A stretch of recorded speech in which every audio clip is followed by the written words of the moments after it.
बिस्मिल्लाहिर्रहमानिर्रहीम सल्लल्लाहु अला मोहम्मद अस्सलाम वालेकुम। कैसे हैं आप लोग स्टूडेंट्स?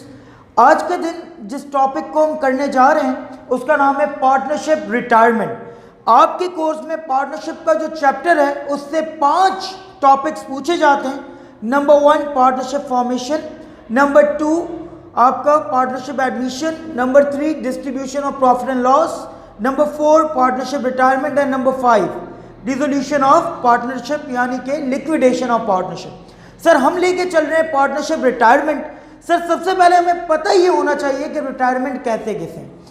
अगर कोई चलता हुआ कारोबार है सर, अगर उसमें से कोई एक पार्टनर जाना चाहता है, वो कहता है कि मैं आपके साथ और कंटिन्यू नहीं कर सकता, तो उसे हम कहते हैं कि जो पार्टनर जा रहा है वो रिटायरमेंट ले रहा है, यानी वो है रिटायर्ड पार्टनर, और बाकी जो पार्टनर्स हैं वो कहलाएंगे रिमेनिंग पार्टनर्स। सर हम लेके चल रहे हैं पार्टनरशिप रिटायरमेंट। सर रिटायरमेंट की क्या क्या कंडीशंस हो सकती हैं? सर पहली कंडीशन ये है कि जो स्टैचुरी की तरफ से यानी गवर्नमेंट की तरफ से जो लॉ है कि अगर कोई शख्स 60 इयर्स का हो चुका है तो वो पार्टनरशिप से रिटायर्ड हो जाएगा, या फिर अगर कोई शख्स वॉलंटरीली जाना चाहता है, अब व्हाटसोएवर द रीज़न इज, उसकी हेल्थ साथ नहीं दे रही या कोई और मसला है, तो वो वॉलंटरीली जा सकता है। सर बात हो रही है पार्टनरशिप रिटायरमेंट की।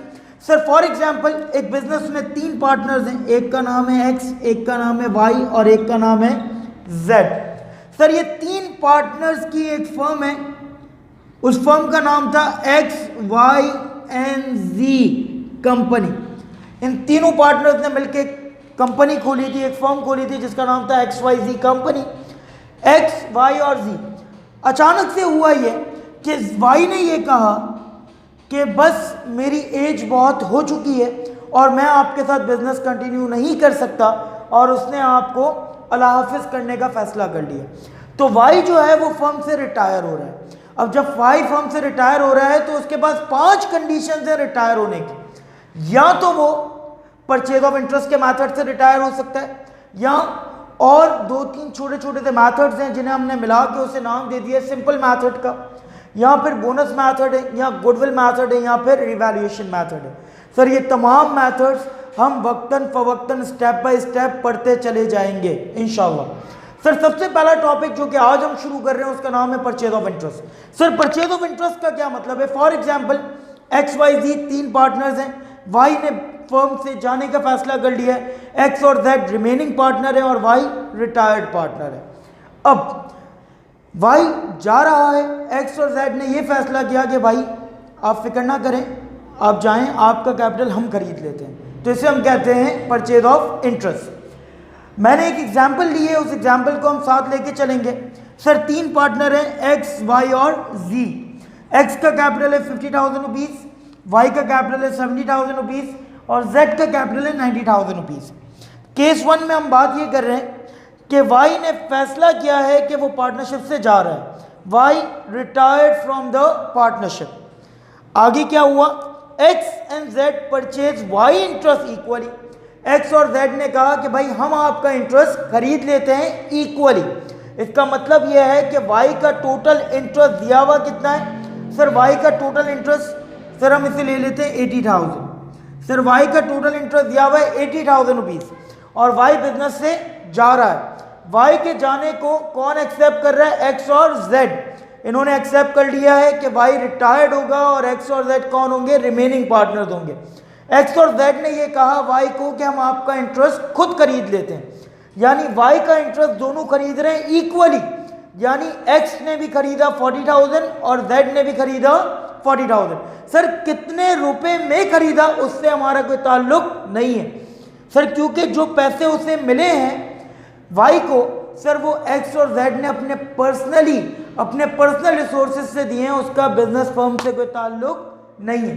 तो सर हुआ क्या कि सर वाई का कैपिटल क्योंकि एक्स और जेड ने खरीद लिया है तो वाई का कैपिटल फर्म में कम हो गया, और सर हम जानते हैं कि कैपिटल जब भी कम होता है डेबिट होता है। सर इस वजह से वाई का कैपिटल डेबिट हो गया फुल अमाउंट से, यानी कि 80,000 रुपीज़ से, और क्योंकि एक्स और जेड ने इक्वली खरीदा है तो एक्स ने भी खरीदा 80,000 का हाफ, 80,000 डिवाइड बाई 2 यानी कि 40,000, और जेड ने भी खरीदा 80,000 का हाफ यानी कि 40,000। तो सर एक्स का कैपिटल बढ़ गया यानी क्रेडिट हो गया, और जेड का कैपिटल भी बढ़ गया यानी कि क्रेडिट हो गया। तो वाई का कैपिटल डेबिट 80,000 से, एक्स और जेड का कैपिटल क्रेडिट 40,000 रुपीज से। यहाँ पे हम उसकी नरेशन लिख देंगे, to record Y interest is purchase by X and Z, कि वाई का इंटरेस्ट एक्स और जेड ने खरीद लिया। सर अब हम बात कर रहे हैं केस 2 की।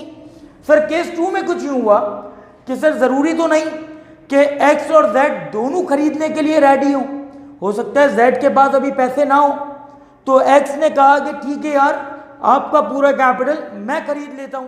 क्या हुआ सर, केस 2 में कुछ यूं हुआ है कि लिखा हुआ है Y sell is entire interest to X. इसका मतलब यह है कि वाई का पूरा कैपिटल किसने खरीद लिया, एक्स ने खरीद लिया। अब एक्स जब कैपिटल खरीद रहा है तो सर इसका मतलब यह है कि वाई का कैपिटल, क्योंकि एक्स खरीद रहा है तो वाई का कैपिटल कम हो गया, और सर कैपिटल जब भी कम होता है डेबिट होता है, और खरीदा किसने, एक्स ने, तो सर एक्स का कैपिटल बढ़ गया, एक्स का कैपिटल जब भी बढ़ेगा क्रेडिट हो जाएगा। तो यहां पे मैं लिख दूंगा to record Y interest is purchase by mister X, कि एक्स ने वाई का कैपिटल खरीद लिया।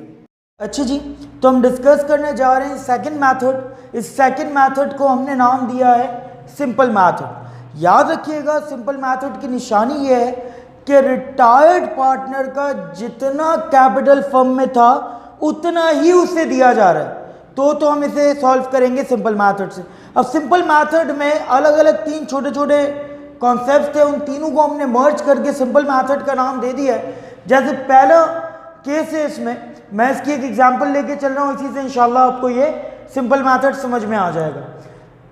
3 पार्टनर्स हैं ए, बी एंड सी।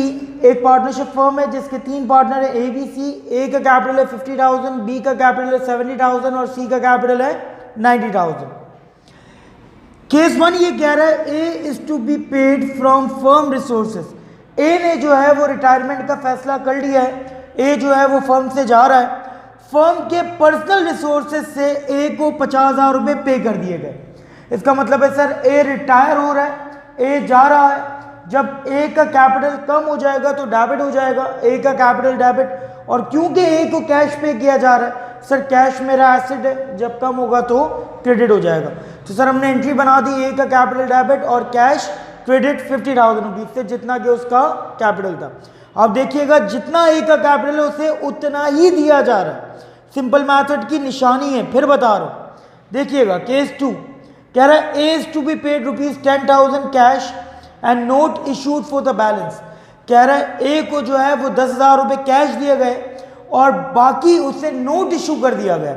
इसका मतलब यह है कि ए का कैपिटल था 50,000 रुपीज, ए रिटायर्ड हो रहा है, इसका मतलब ए का कैपिटल कम हो रहा है। ए का कैपिटल कम हो गया मतलब डेबिट हो गया, ए कैपिटल डेबिट 50,000 रुपीज से, जितना उसका कैपिटल है उतने से ही डेबिट कर दिया। ए को पेमेंट कर दी कैश 10,000 रुपीज, कैश मेरा एसेट है, जब कम होगा तो क्रेडिट होगा, कैश क्रेडिट कर दिया 10,000 से। बाकी हमने उसे नोट इशू कर दिया, नोट पेबल इशू कर दिया। जब नोट इशू करते हैं तो नोट हमारी लाइबिलिटी है, लाइबिलिटी जब भी इंक्रीज होती है क्रेडिट होती है, इसलिए 50,000 में से 10,000 हमने कैश पे किया था, बाकी 40,000 का हमने उसे नोट दे दिया। इसके बाद थर्ड केस की तरफ आते हैं। थर्ड केस में कुछ यूं हुआ है कि ए ने कहा कि भाई मैं तो जा रहा हूं, लेकिन मेरी ये ख्वाहिश है कि अब मेरा इंटरेस्ट मेरे बेटे एच को ट्रांसफर कर दें। ए और बी और सी ने जो रिमेनिंग पार्टनर्स हैं उन्होंने ए की इस ख्वाहिश को कबूल किया और बिल्कुल वैसा ही किया, ठीक है। ए के कैपिटल को ट्रांसफर कर दिया एच के कैपिटल में, तो ए का कैपिटल कम हो गया, कैपिटल कम हुआ तो डेबिट हो गया, और क्योंकि ट्रांसफर किया एच के कैपिटल में, एच का कैपिटल बढ़ गया तो वो क्रेडिट हो गया 50,000 रुपीज से। ये हमने तीनों की नरेशन लिख दी है। देखिएगा पार्टनरशिप रिटायरमेंट के 2 मेथड अभी हम कर चुके हैं, number 1 purchase of interest, number 2 simple interest. इंशाल्लाह बाकी जो मेथड हैं वो हम नेक्स्ट क्लास में करेंगे। थैंक यू सो मच, जज़ाकल्लाह।